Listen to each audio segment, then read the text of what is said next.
Welcome to the O&A 16 Revenue Lightning Talks. My name is Greg Lynch. I'm an O&A board member and I'll be moderating today. Thank you all for coming. We have a packed house. This is fantastic. We have 5 great speakers up today. Well, 6 for 5 talks, I should say. 6 speakers for 5 talks for today's session. And how things are going to work. Each speaker will have 5 minutes to give you their ideas on alternate revenue streams. And then at the end, we'll have a Q&A for everybody to come up here. We'll be passing around microphones so you can ask your question. This session is being streamed and recorded. So please, if you do have a question or if you're one of the speakers, please be sure to speak into one of the microphones so that we can get it captured for posterity and for everybody watching online at home. And also, for this session, we greatly appreciate any feedback afterward on the session page. Let us know what you liked, what we might be able to do better next year in the future, things like that. And these slides will be available after the session. And then some of the speakers have their own individual materials they'll be sharing as well. So with that, we'll get right to the presentation. And again, if there are any seats in the middle, please move toward the middle so that folks can come and have a seat. There's a couple right there. And I think the back did pretty well. And if folks want to sit just along the walls, feel free to sit down. So, yeah, without further ado, we will start with Steve Buttrey. Steve Buttrey is the Director of Student Media at LSU. He spent more than 40 years as a journalist. He blogs about digital journalism challenges and opportunities at the Buttrey Diaries. Is that the current name of it? That's the current name. It's stevebuttrey.wordpress.com. stevebuttrey.wordpress.com. So we'll start with Steve.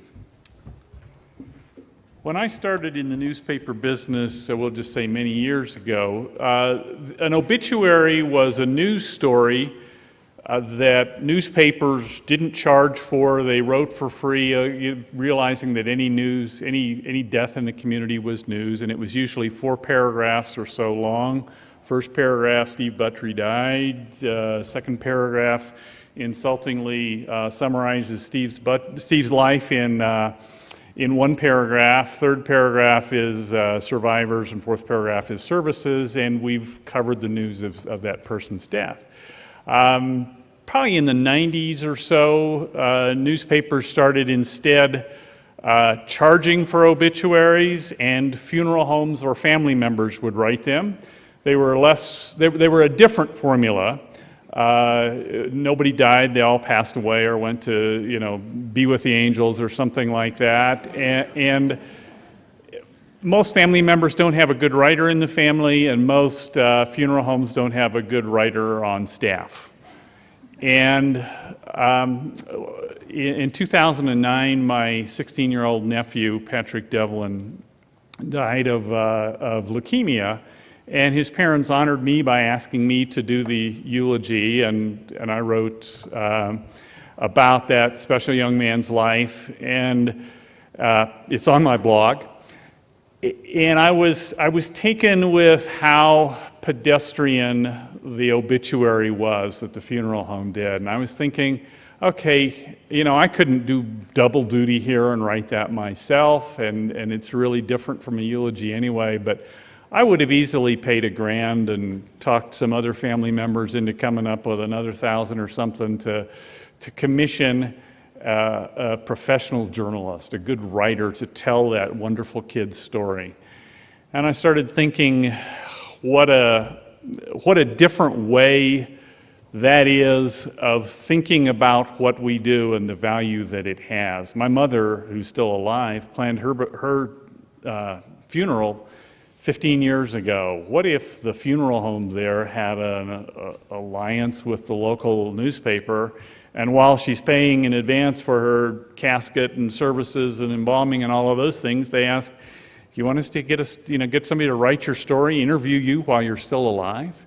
A little mini biography that you could share with the family now, and we would update it for the obituary. And I think that we have, whether they're writers or videographers or people who specialize in interactive storytelling tools, we have tools and skills that have value beyond just charging for the space for an obituary that the funeral home writes. I think we can write people's commissioned life stories. And if you start thinking about planning the funeral, this thing can really take off, and maybe it's you have an alliance with some of the biggest employers in your community, and you tell people stories as a commissioned life story when they retire or at their 20 or 25-year anniversary, and those sorts of things. We don't have to wait until people die to tell life stories. I was very pleased earlier this year to see Life Posts, project developed by Steve Waldman, who used to be with BeliefNet and the FCC, has developed a kind of a do-it-yourself storytelling tool for life stories. Memorial posts, I think, are probably going to be their biggest use, but certainly not their only one. They even have a pet story option. But I think, again, and I did my dad's story. Dad died before any of his grandchildren were old enough to know him. And for Father's Day this year, did my dad's life story on Life Posts for all of his grandchildren, and kind of rediscovered Dad myself. I learned details of his life that I didn't know, or that I'd forgotten or didn't fully appreciate as a child and a young adult growing up with him. And as you start thinking about the stories in the community that we could tell that have value to somebody, that rather than just trying to put up paywalls around our content, can we find the people to whom we can provide value and tell stories for commissions? Would it create some ethical issues? Sure, but I think we can work those out. I think we always have. So happy to answer questions later. On my blog today, stevebrochery.wordpress.com, I have some blog posts I've written on this topic.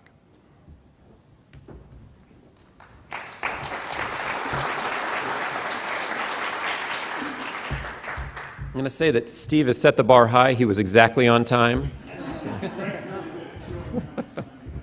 So next we have two speakers, Sue Cross and Steve Beatty, who will be talking about speakers bureaus. Oh, and I have the bios right here, sorry.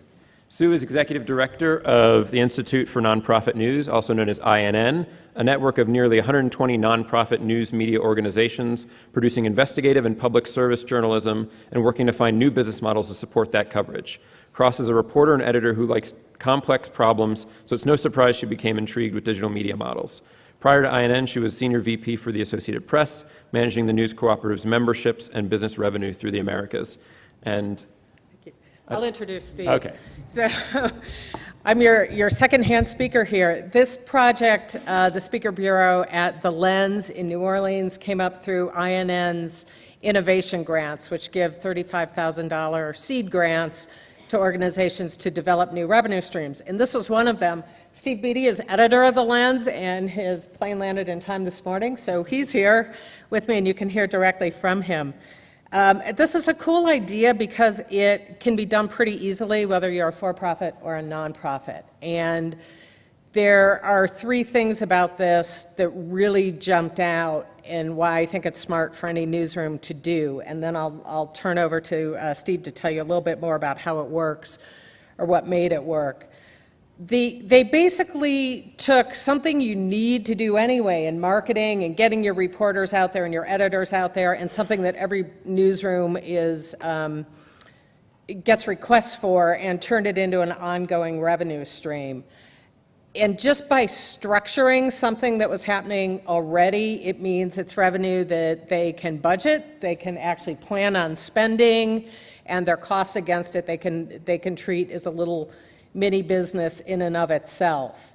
And finally, from not just a business perspective, this is an elegant way to address the honorarium dilemma for a lot of newsrooms. So a news source wants your reporter to speak. If they give them an individual honorarium, it can create the perception or a real conflict of interest. And so it becomes a dilemma for many newsrooms how to handle these and so forth. And this kind of, by institutionalizing it, standardizing it, takes that out of the equation, and it's more institution to institution. So those are the things we like about this idea. And Steve, you want to talk about what makes it work? Sure. Thanks. So the first question you probably have is how much money can we make off this? We're a shop of 8 people, a couple part-timers, so we have 10. We budget about $10,000 for this. So it'll keep us in coffee and donuts and pay for trips to ONA and important things like that. What makes it work is, as Sue said, we're already out there doing it. We already feel obliged. Somebody says, can you come speak to us? We're like, absolutely. And now we say absolutely, and we ask for at least $100. And most people, they don't bat an eye at that. A lot of the larger organizations, we're fortunate to be in New Orleans, so we're a tourist town, and a lot of conventions that come into town have a tremendous amount of money set aside to pay honoraria to their speakers. So we happily relieve them of that money. One of the things I think that makes it work is I'm here to tell you, this is my Stuart Smiley moment. Reporters are sexy. They're good enough, and they're worth paying. Especially after the success of Spotlight. I think most people, when you have an organization that's looking for a speaker, they know what a reporter is, they know what an editor is, and we're fairly interesting. So I hope so. So they like to have people come in and speak about the community where they've landed. This also works for our small neighborhood groups. We've got community associations that have their regular monthly meeting. They like to have people come in. Those are the ones that really pay us $100. Some of the larger conventions, we happily suggest $500, and some, because we're a nonprofit organization, that's a sweet spot too. They're like, we'll double that. We've had more than a couple instances where people gave us more money than we asked for, which again underscores our business acumen as journalists. That we don't quite price ourselves at the right mark. I will say though, to appeal to that romantic notion of what a journalist is, simplify your titles. If you create a page like the Speakers Bureau to let people know who can come out, don't say that you're in charge of analytics with audience segmentation specialties. Just say you're an editor, or editors aren't nearly as interesting as reporters. So if you can fib and say I used to be a reporter and now I've recovered. We've got 5 verticals that we specialize in at the Lens.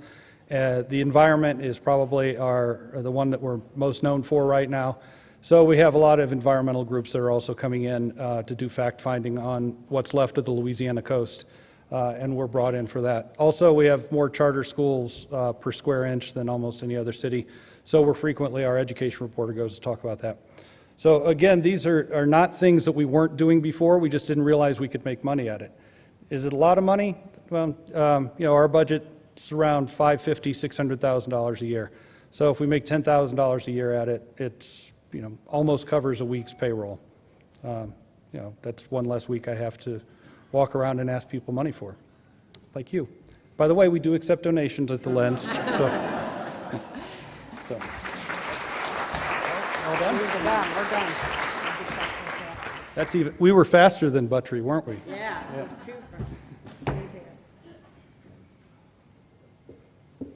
I like that. We've got competition going now. So who can raise the most money before the end of the session, and who can make that pitch the quickest?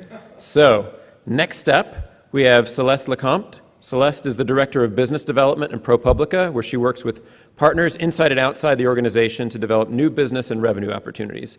As an editor and product manager, she has developed and launched successful revenue-driving projects, including GigaOhm Research and the year-long environmental and tech reporting project Climate Confidential. She's currently running for a spot on the ONA board. So please welcome Celeste.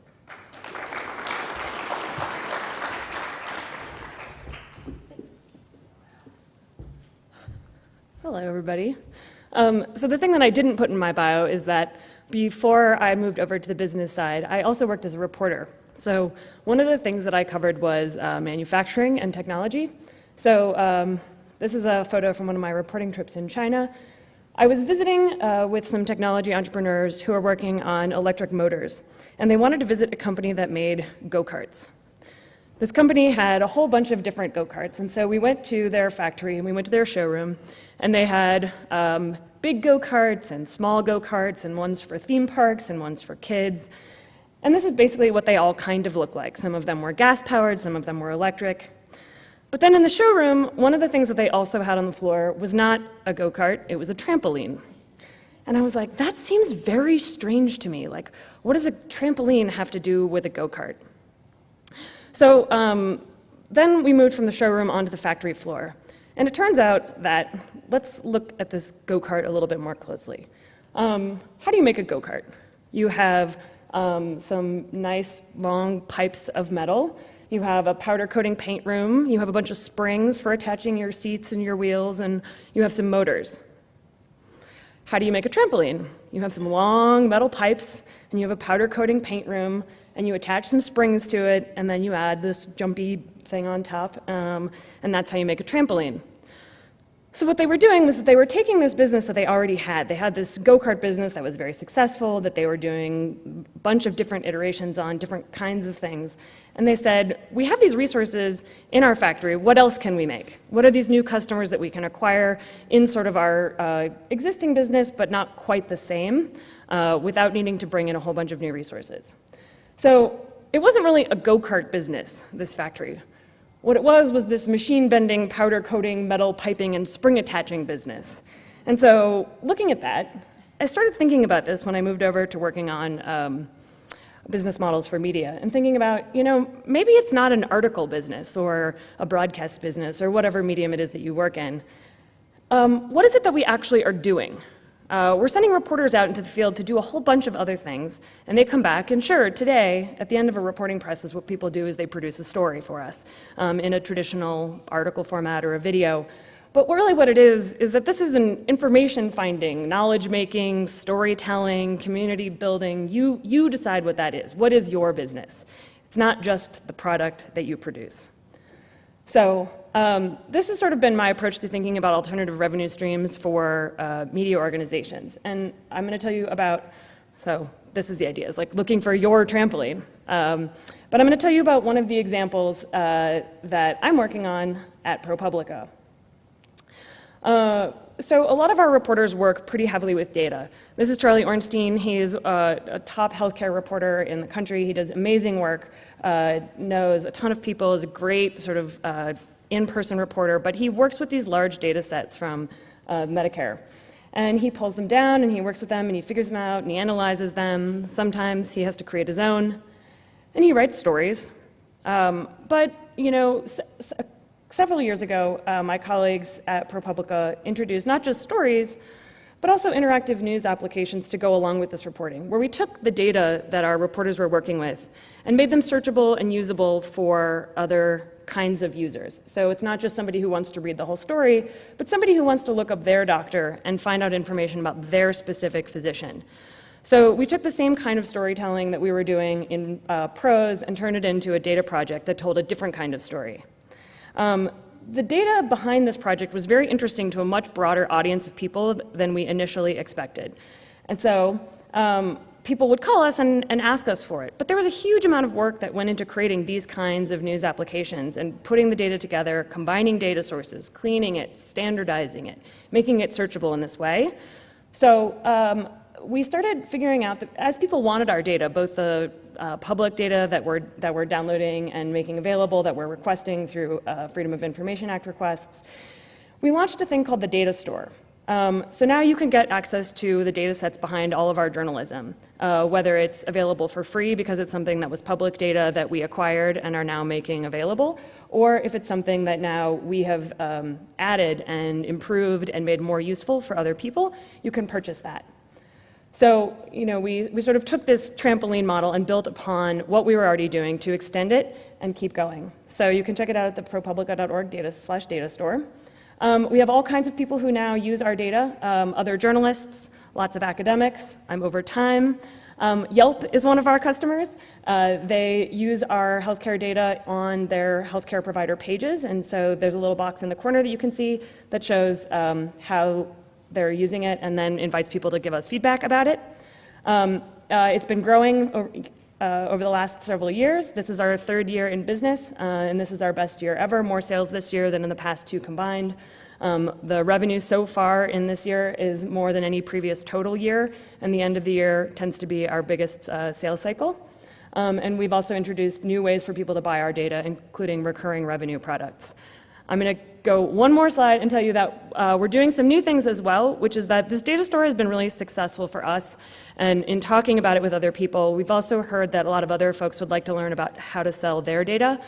So we're going to be relaunching the data store next month with the option for other news organizations to sell their data through us. And if anybody is interested or has data sets that they think might be good, I would love to talk to you, so come find me afterwards.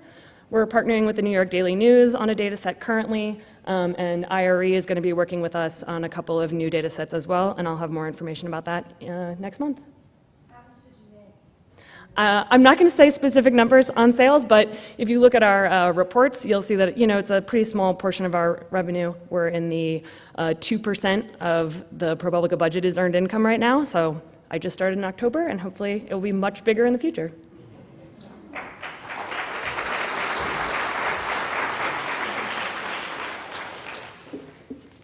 All right, next up we have Mike Oren. Mike is the president of Speakeasy, a content marketing agency that is a 4-year-old joint venture between the Dallas Morning News and Slingshot, which is a traditional ad agency. Speakeasy handles about 70 retail, healthcare, and B2B clients, and also produces content for 23 CBS local sites. And I lost my place. Prior, he was founder of Pegasus News, one of the early hyperlocal pure plays in the mid-2000s, which he sold to Fisher Broadcasting, and after a couple of additional sales, found its way to the Dallas Morning News. So please welcome Mike.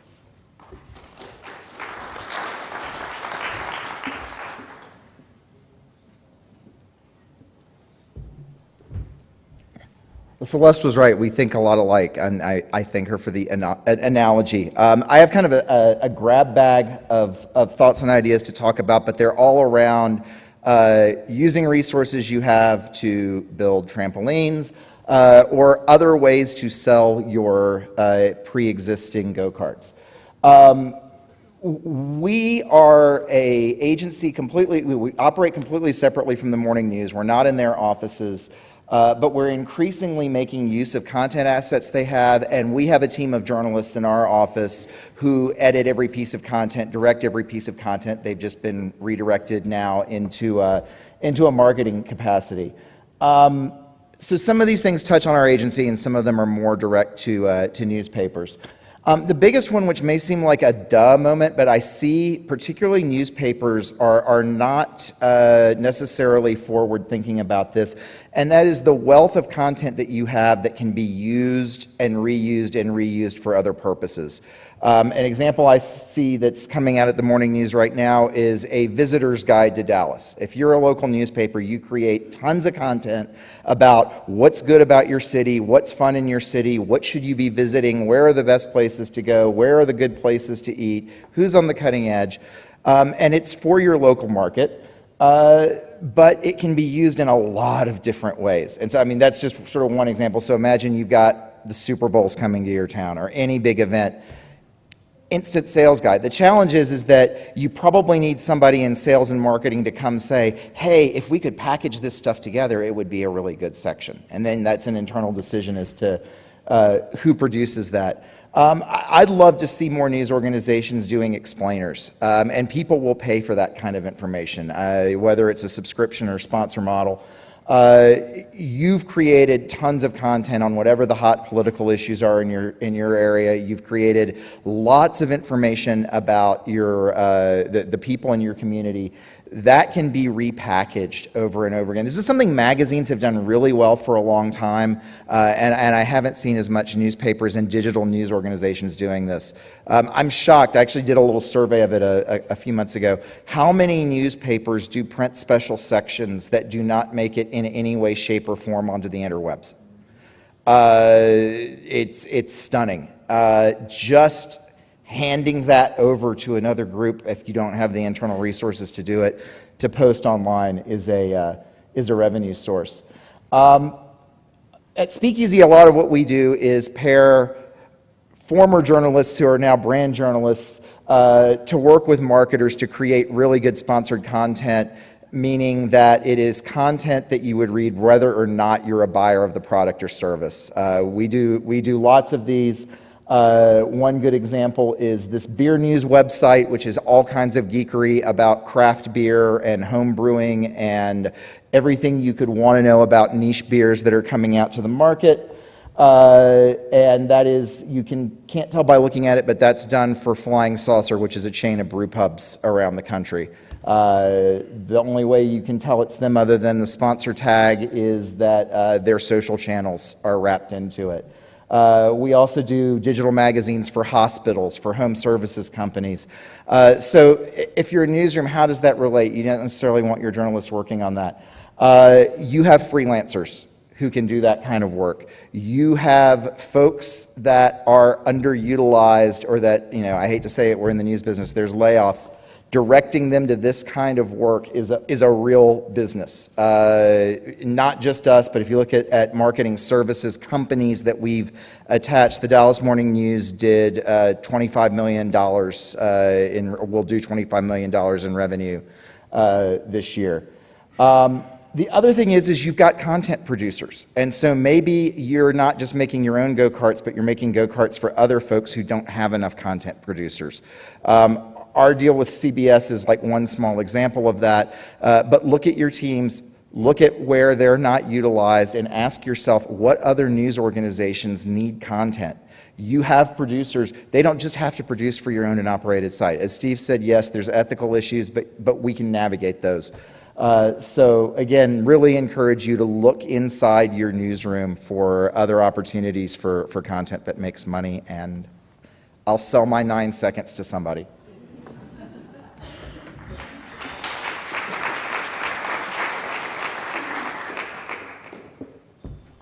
And now we have our final presenter, Chris Roper. Come on up. Chris is a senior Knight Fellow for the International Center for Journalists and the editor of ICFJ's Code for Africa Data Journalism Initiative, which is in Kenya, Nigeria, South Africa, and Tanzania. He's also Deputy Director for Code for Africa and a Director of the African Network of Centers for Investigative Reporting. Roper most recently held the position of Editor-in-Chief of the Mail and Guardian. So come on up.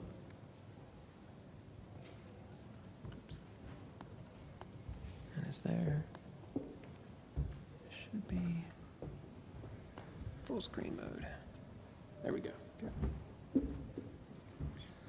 Thanks very much. I apologize for not using the pink and lilac palette that Owen have chosen, which goes very well with the 80s architecture of Denver, I must say.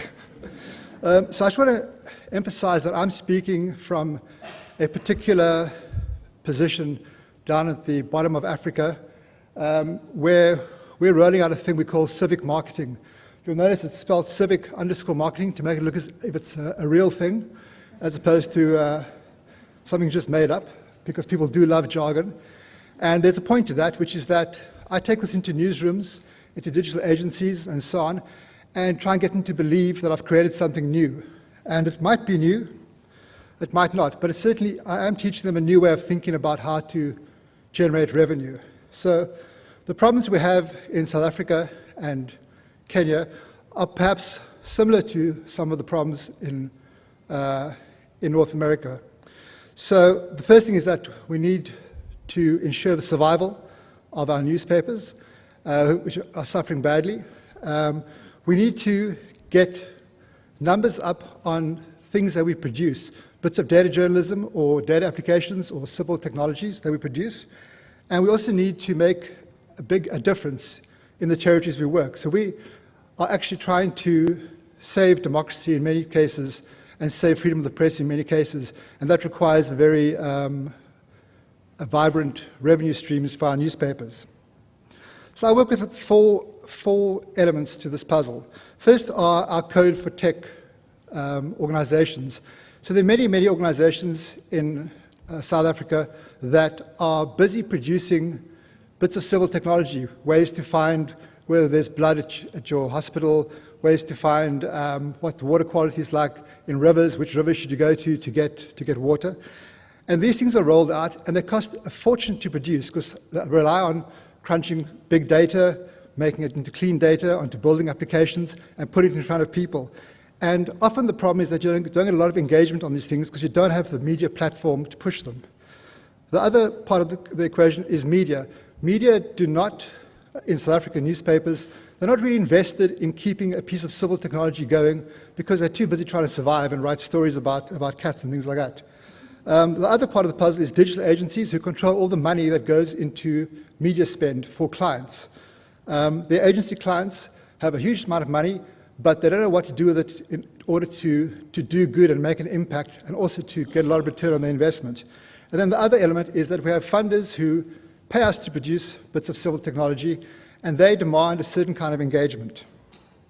So the proposition I take to people is this, that we have a very expensive technology which is produced to do good in the world. We take this technology to a digital agency and say, here, we're bringing this to you for free. All we want you to do is to go to your client and say, spend your marketing budget on pushing this data application instead of on some pretty adverts. Then I go to the newspapers and I say, we are bringing you both a revenue stream and a client, and we're bringing you some technology that's already been produced, which will allow you to do a few things. Build your readership, get more money in, and build your brand in the world. And then the key to this is that media are prompted to build engagement on these pieces of technology and to write stories around whatever that technology does. It could be a health application, medicine price registers tool, something like that. So they are prompted to keep this thing going in their media cycle. So what happens is that it generates lots more money because they get paid based on engagement. The technology people who are building these applications get a lot more engagement and a lot more success rate on what they're trying to do. And the clients themselves get a kind of a feel-good and a return on investment factor, which comes around actually doing something which makes a difference to people's lives. So I have a lot of examples of this, but I've only got 24 seconds left. But the key element to this is that once all this is being done, it also generates new data.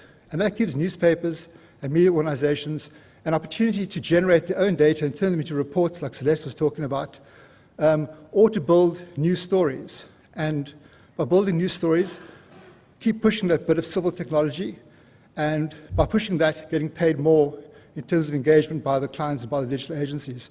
So that's the thing we call civic marketing, and we have 2 projects on the go at the moment.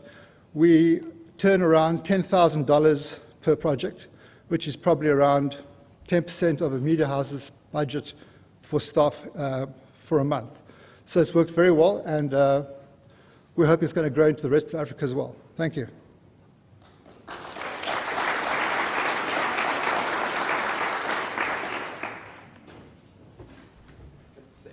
Oh, all right.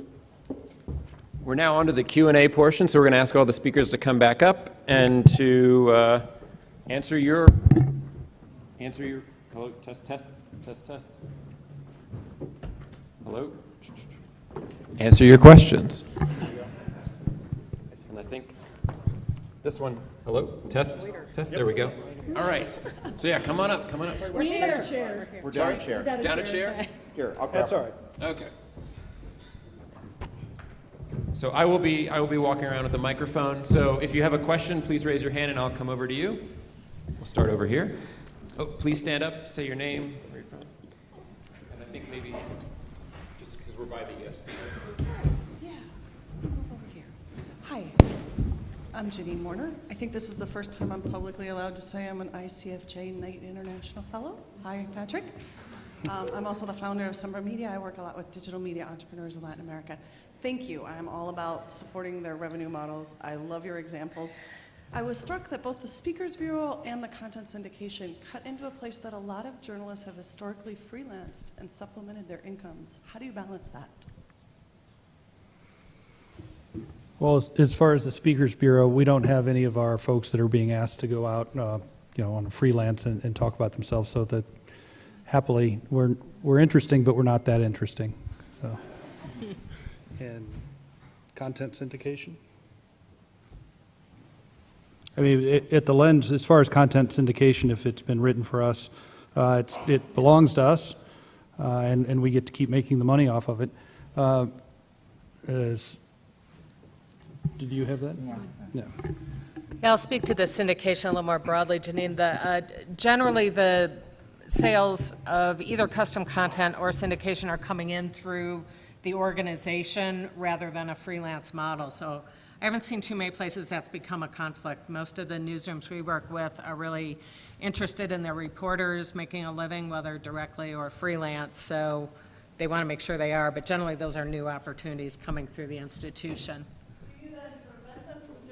Do you then prevent them from doing that on your own, or is this just a non-issue so far?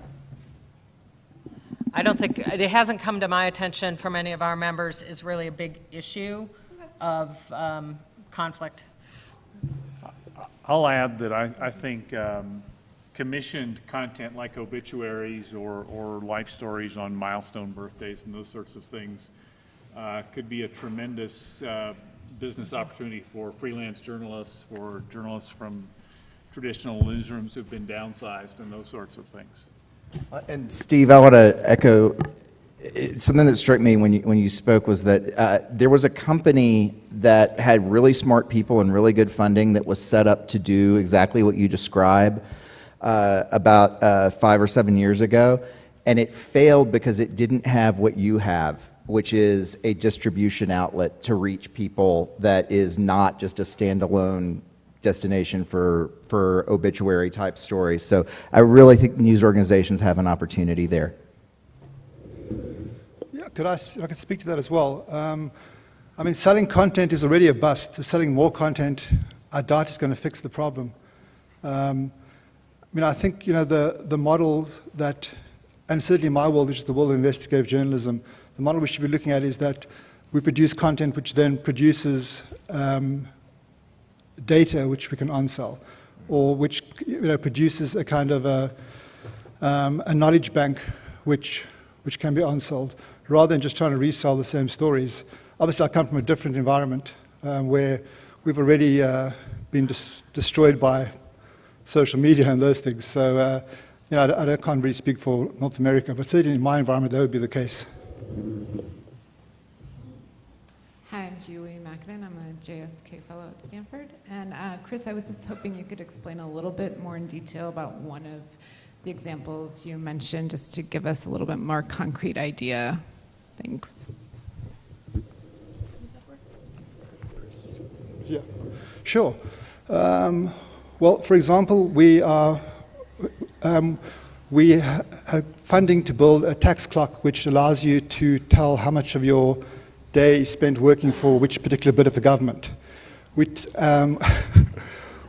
I can't remember what the do-good point of that one was, but anyway, we took that technology to a digital agency who work with an online bank, and that online bank already, what it does is it crafts mailers and application outputs to its clients, which tell the clients what they've spent their salary on, what portion of their budget has been spent and when. We then took that to a media house and said, okay, what we can do now is we can mash up the two, and the online bank now gets a gimmicky application which allows their clients to not just see how their budget is being spent, but also what's left over to spend on things like charity or how much of what's left over is spent on things that they've chosen to do for ethical reasons rather than just to buy something. The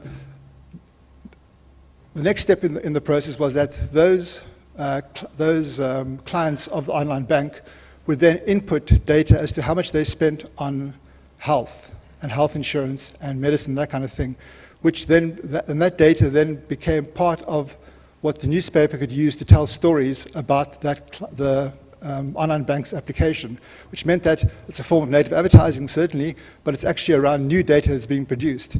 So at each point in that cycle, the newspaper is paid according to how much engagement takes place with either an application, how many people have you sold onto the application, the tax clock thing, how many people have you sold onto the actual bank, or how much social media interaction and engagement have you generated on stories that mention the bank's brand and tool. So that's kind of the cycle we're talking about there. And it's all parts of that, all members of that cycle, cycle benefit. But especially we benefit because now our tax clock has like 1,000% more engagement than it would if we were the only people trying to push it into the world. Or if we put it with a newspaper and newspapers often just write stories about data tools as opposed to use the data tools to tell stories. This is a way of actually training them what you can do with data journalism, which is another big part of what we do at the ICFJ and Code for Africa, is actually trying to get newspapers to understand what data journalism can actually do for you, your bottom line, and for your stories. Oh, sorry, we got to do all the questions on the mic since people are watching on. Sorry, Chris, could you tell us how many users you have for the online bank? Oh, well, it's not my online bank. It's not my online bank, but I mean, they probably have about 450,000 in a population of 55 million.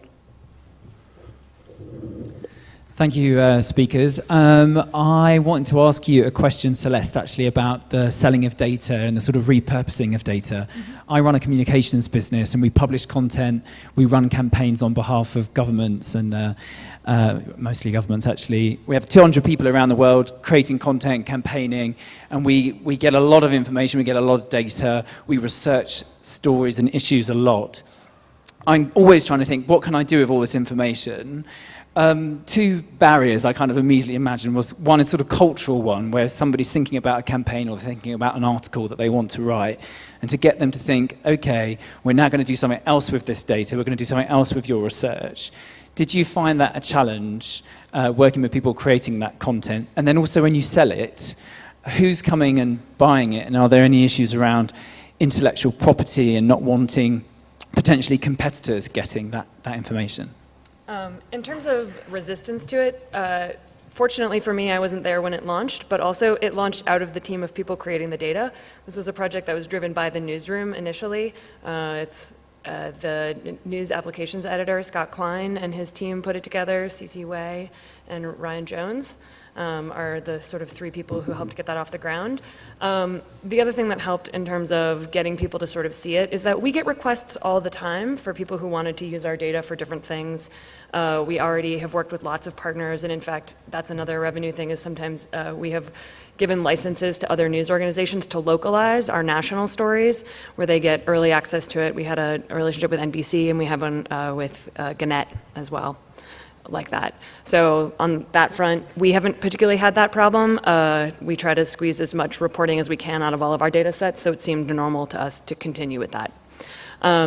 Your other question was around the kinds of people who buy it. It depends. The biggest sellers that we have are definitely our healthcare data, which is why I like to lead with that example. We also do a little bit of criminal justice data.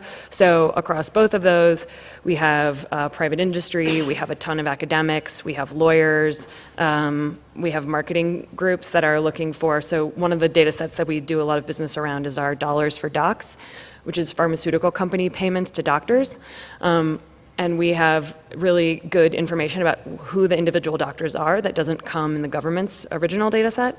So lots of people are interested in sort of learning a lot more about that. So I have some students I've been talking to recently about a project where they want to match it with social media usage to see how that influences doctors talking about their work, or all kinds of folks. Also, for folks who are watching online, if you are following along, please tweet any questions at the hashtag. And then can we just have a show of hands how many other questions we have in the room, and I'll come around. Okay, great. So I'm going to work my way this way and around. Hi, good morning. Julia Burns from the Solutions Journalism Network. Thank you to each of you for your presentations. I hate to be a Debbie Downer, but I would somewhat like to raise what I think is the elephant in the room, which is that I think from what each of you said, you were talking about relatively small dollar values and relatively small revenue streams coming out of each of these ideas, which are very innovative and creative. I'd love to hear each of you, or some of you, talk about what is the real change that's going to happen in the business model, because we all know that print advertising is plummeting, digital ad rates are relatively low relative to print ad rates, and is the news business, I used to work for Dow Jones running finance for the Journal, so I've worked on the for-profit side, now I work for nonprofit, and do you feel that collectively that the news business is ultimately moving to a nonprofit model? Yeah, to again steal Celeste's analogy, I think there's an opportunity to use the assets you have to build something different, right? And the assets you have are great writers and reporters and videographers and producers. You've got a distribution channel, and you've got people who sell for you, presumably, who have relationships with advertisers. And the question is, how do you leverage those things to make money that may not be your traditional or even web news product? And there is no one answer. There isn't a silver bullet. But, I'll point to our parent company, the Dallas Morning News, or HBLO. It's not all our content piece, but you look at marketing services, you've got our content marketing agency, an SEM firm that's also leveraging those sales relationships, and leveraging the place of the paper in the community, and some other pieces of that business. And last quarter, they almost exactly offset the decline in advertising and subscription revenue. We have to string together a lot more quarters of that for me to say that that's the future, but I do think that there is a way, without just abandoning and saying that these businesses can't make money. Yeah, I mean, I work at a nonprofit, right? So that's one of the things that I think has made it easier for us to experiment with things that we don't know what the return is going to be right away. I do actually believe that this could be a very big business for us in the long run and contribute very meaningfully to our organization. I'm working very hard to prove that. However, I do think that there are examples of organizations that are not nonprofits that have other imperatives that are trying similar things. The New York Times, I don't know anything about their business actually, right? But when I look at things in their annual reports and quarterlies and all this stuff, you see that these kinds of small experiments are starting to contribute meaningfully. If you look at their subscription numbers for digital products, they no longer just report the paper. They roll in the crossword into that, which I think says something, right? They say, we've hit these huge benchmarks for our digital subscriptions, including the crossword app. I suspect that means something. And they're doing a lot of other interesting experiments like that, where they're taking editorially driven perspectives and storytelling and content and putting that out into the world in a variety of products that don't look like traditional news. And I would add that I don't accept the premise that these are all small dollar projects that we're talking about, specifically on the obituaries. I worked for a newspaper, and I won't reveal the exact number because I'm not sure I remember it, but it was a six-figure number that we got just selling space for obituaries. And I think actual stories are much more valuable, and funeral homes sell a lot of expensive services that I don't think will mean as much to people, to grieving family members, as a well-crafted story about the person that they've lost, or a video, or a video writing interactive timeline package, and those sorts of things that I think there are things. And Mike was talking about sponsored content. There you're not talking about grieving families. You're talking about business clients with sometimes deep pockets. I will note, we are seeing a tremendous growth in the number of nonprofit news organizations in the U.S. and internationally, but they still have to run like businesses, and so these multiple revenue sources are increasingly important, and I would agree, they start really small, but they do add up over time. And I think the difference that the nonprofits have is a little longer runway and a little more freedom to experiment in this very disrupted time. But ultimately, they have to, that core economic question you pose spans both for-profit and nonprofit. And coming from a nonprofit on purpose, unlike some of my previous employers. I think that right, $10,000 to us isn't a lot of money. It's enough, but it's regular. We can count on it. And from our point of view, we're also dependent on a lot of national foundations, and being able to show funders that you're not just shaking the tin can, that you're out there trying to do some things, gets rewarded. I'd also add that these things that start small are absolutely critical. We got into the mess we're in as an industry because we got too dependent on one, or in some cases, two revenue streams. And the business of the future is going to have probably 20 revenue streams. Having gone from the news business into an agency, I know now that the first stat I look at every month about our financial health is what percentage of our revenue are the top 4 clients. And if that gets over 20%, I start sweating bullets. Instead of thinking clients, think verticals or streams of revenue. I would say all of us should probably be thinking the same way as an industry. Hi, good afternoon. My name is Anna Sanders. I'm with the Atlanta Journal-Constitution in Georgia. And my question was mostly inspired by Mike, but this is for the panel. My question was about reusable content. Mike, you mentioned that events guides and explainers do really, really well, and we also talked about selling data and obits. What other types or genres of content can be reused with high marketing, advertiser, and sponsorship value? Let me start with what can't, because we learned the hard way. When we started out, if you look at all the press releases, they all bragged about the fact that we had the rights to the archives to use for any of our clients. And we thought that that was going to be a huge asset. And those atomized pieces of content are really good. They're excellent.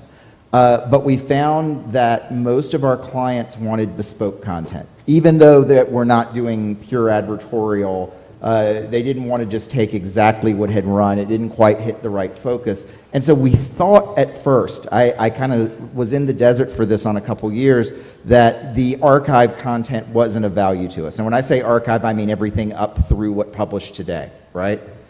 And then we realized that it's not that the content doesn't have value, it's that it has to be packaged somehow and distributed somehow, again, using those assets that we've got in a way that makes sense.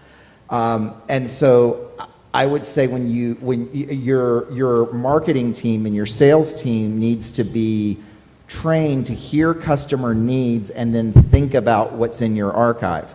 And I guarantee you that in almost no cases there is one gleaming piece of content in your archive that is the answer, but there may likely be a collection of that. To more directly answer the question, I think there's a lot of everything that you do in lifestyle and entertainment and those kind of guides. There are countless uses of those for different audiences that go beyond the day of publication, and to me that's the biggest, for those of you who are kind of general interest news, the biggest opportunity. Where was the next question over here?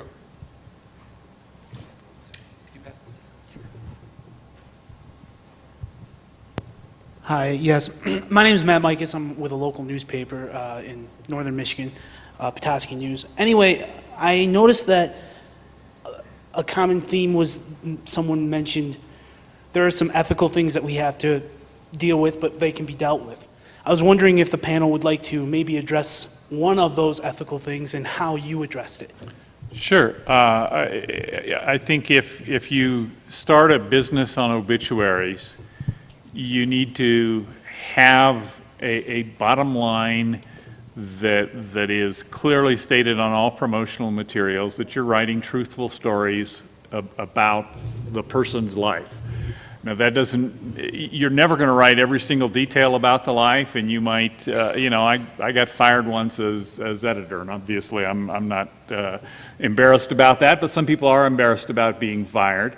And you could tell my life story with or without that fact. But if you tell the story of when I was editor of the Minot Daily News and lie about why I left, we can't do that. That you can set a standard of truth, but we'll discuss what goes into the story.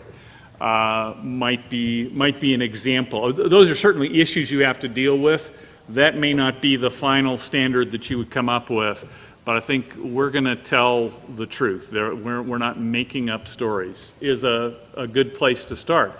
Obviously that traditional journalistic ethical principle of independence is gone when the subject of the story or the family of the subject of the story is funding it.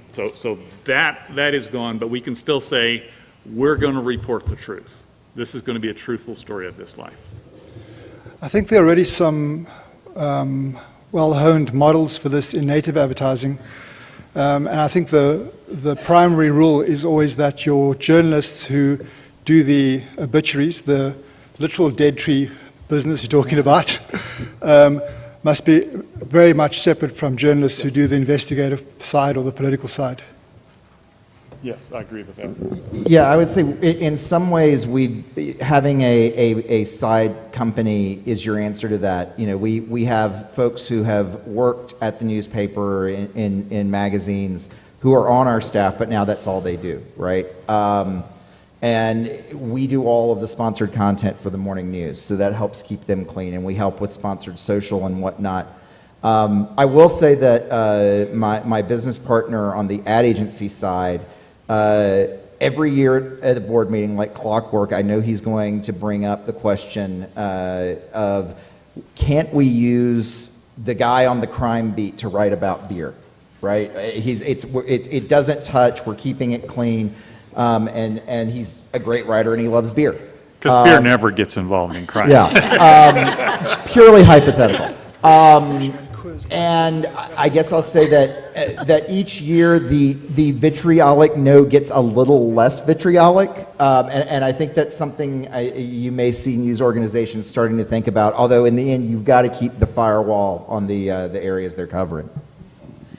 I think everyone who's thinking about the ethics, there are two kind of tent poles, and if you think about them, these things tend to resolve. One is that idea of editorial independence. The second that's equally important in our mind is transparency, that you really owe your readers, you know, to tell them, here's where we make money and here's where it comes from, so they know who's funding that news gathering and that reporting, and they can apply their own judgment, and that means giving them the information to make that judgment and trusting them. And I think we have our last question in the back, Andrew. Great. Maybe time for one more after. Great. This will be a quick one, I think. My name's Andrew Dunn. I'm the editor of an independent news company, Charlotte Agenda. Mike, I was really interested in what you were saying about repackaging news issue content. For your hot topic explainers on news topics, how are you finding those are best packaged, marketed to advertisers, and then distributed to the audience? And yay, Charlotte, I'm from North Carolina. So I was saying that more in a theoretical sense. We're starting to agitate towards that. We haven't actually done a lot of those in this iteration. City magazines have a model, though, that they've done for a long time. And I actually did one in Charlotte in, like, God, I forget the first, whenever they lost the Hornets in that bond election,